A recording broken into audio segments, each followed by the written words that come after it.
Ooh, that's a good one. That's a good one.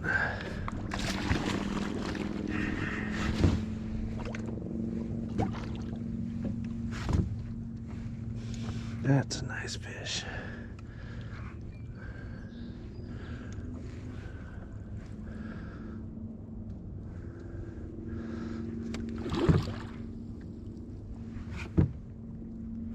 That's a beautiful fish.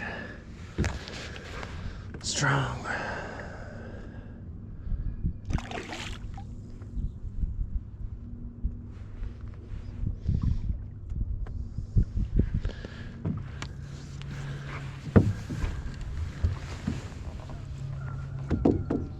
Nice. Oh yeah, look at that fucking fish.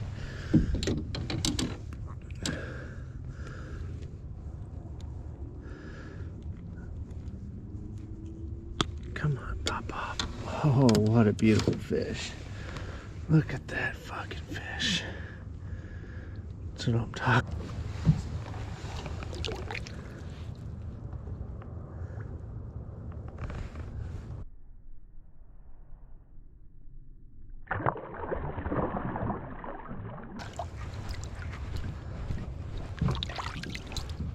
That's why we're out here, right?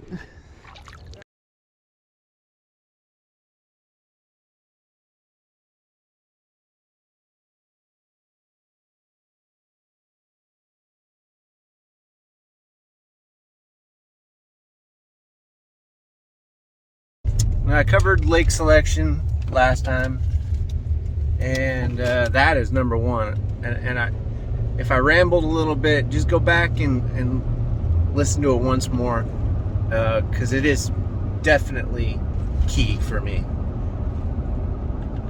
Setting that aside, I would say bait choice is obviously next most important item, and I don't use anything that's a secret. I stick with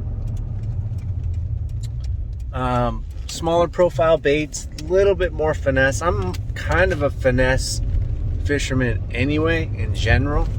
I mean, shoot, I only use spinning rods most of the time. I go for finesse setups like drop shot, finesse jigs. That's my favorite. Small jigs, very underrated, especially here. I keep telling people, and I think it's overlooked. I think compact, lightweight jig is the way to go. My Okeechobee rig, it's also a really good one for early season. And I got a story behind that, and I might just go over it with you guys, but basically it's when the bite gets tough. It's a way to go finesse without downsizing everything.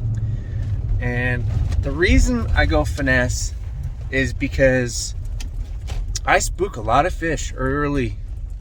When I'm here early trying to get bites, I'll throw right where I should throw, right in the money spot, and it scares the crap out of these fish.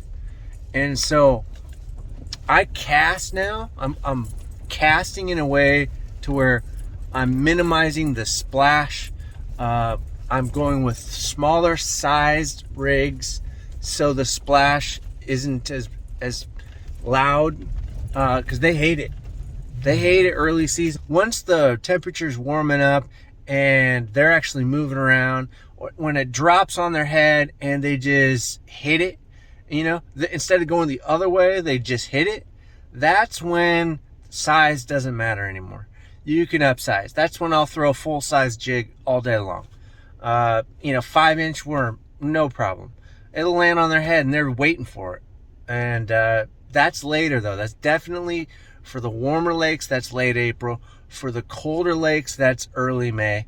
And that's when things really get going. Then you could really dial in whatever bait you want, as long as you got confidence in it. But until then, lightweight rigs.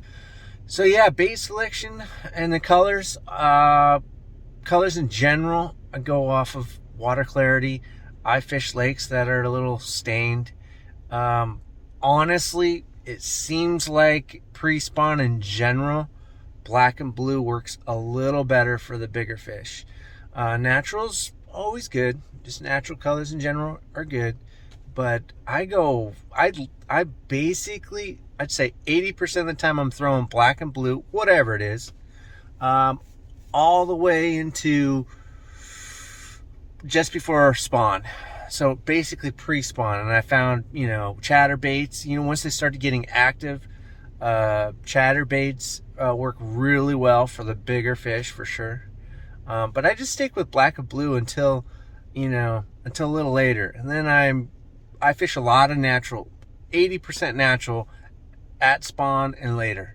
And look, it's just an opinion. It's just what I do. But I think there's a correlation there with the amount of catches and bites and size. I think they call in, black and blue calls in bigger fish pre-spawn. And I'm not the only one who thinks that for sure. But yeah, I think that's it. Bait selection.